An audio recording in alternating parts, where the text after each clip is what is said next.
নমস্কার বন্ধুরা, তোমরা যারা দীর্ঘদিন ধরে প্রাইমারি শিক্ষক হওয়ার স্বপ্ন দেখছ তাদের জন্য একটা দারুণ খুশির খবর আছে। অবশেষে প্রকাশিত হল 2025 প্রাথমিক শিক্ষক নিয়োগের বিজ্ঞপ্তি। আজকের এই ভিডিওতে আমরা এই নিয়োগের সমস্ত খুঁটিনাটি বিষয় নিয়ে সহজভাবে আলোচনা করব, তাই ভিডিওটা শেষ পর্যন্ত অবশ্যই দেখো। বন্ধুরা, এবারের নিয়োগে মোট শূন্যপদের সংখ্যা 13,421টি। হ্যাঁ, তোমরা ঠিকই শুনেছ। যারা প্রাইমারি টেট পাস করেছ এবং রেগুলার ডিএলএড কোর্স সম্পূর্ণ করেছ, তোমরা সবাই এই শূন্য পদগুলোর জন্য আবেদন করতে পারবে। আবেদনের সঠিক তারিখ এবং জেলা অনুযায়ী কত শূন্যপদ রয়েছে সেই তথ্যগুলো খুব শীঘ্রই জানানো হবে। তবে তার আগে চলো জেনে নিই আবেদনের জন্য আর কি যোগ্যতা লাগবে। বয়সসীমার কথা বললে 1 জানুয়ারি 2025 অনুযায়ী তোমার বয়স হতে হবে 18 থেকে 40 বছরের মধ্যে। তবে যারা সংরক্ষিত শ্রেণীর প্রার্থী তারা নিয়ম অনুযায়ী বয়সের ছাড় পাবে। এবারে আসি সবথেকে গুরুত্বপূর্ণ অংশে, অর্থাৎ মেধা তালিকা কিভাবে তৈরি হবে।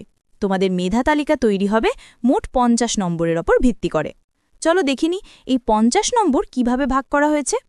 মাধ্যমিকের ফলাফলের জন্য থাকছে 5 নম্বর, উচ্চ মাধ্যমিকের জন্য 10 নম্বর, তোমাদের ডিএলএড ট্রেনিংয়ের ওপর থাকছে 15 নম্বর, টেট পরীক্ষার স্কোরের জন্য 5 নম্বর, এক্সট্রা কারিকুলার অ্যাক্টিভিটিস বা সহপাঠক্রমিক কার্যকলাপের জন্য 5 নম্বর, ভাইভা বা ইন্টারভিউয়ের জন্য থাকছে 5 নম্বর এবং অ্যাপটিটিউড টেস্টের জন্য থাকছে 5 নম্বর। এখানে প্যারা টিচারদের জন্য একটি বিশেষ সুবিধা রয়েছে। তাদের ক্ষেত্রে অ্যাপটিটিউড টেস্টের পরিবর্তে টিচিং এক্সপিরিয়েন্স বা শিক্ষকতার অভিজ্ঞতার উপর 5 নম্বর থাকবে।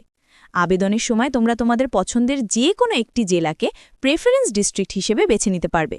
যদি কোনো কারণে সেই জেলার মেধা তালিকায় তোমার নাম না আসে তাহলেও চিন্তার কিছু নেই। সেক্ষেত্রে রাজ্য কাউন্সিলিংয়ের মাধ্যমে অন্য কোনো জেলায় শূন্যপদ থাকলেও সেখানেও তোমরা সুযোগ পেতে পারো।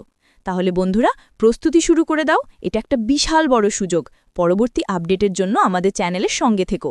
ভিডিওটা ভালো লাগলে একটা লাইক করে বন্ধুদের সাথে শেয়ার করে দিও আর চ্যানেলটা সাবস্ক্রাইব করতে একদম ভুলো না। তোমাদের সকলের জন্য অনেক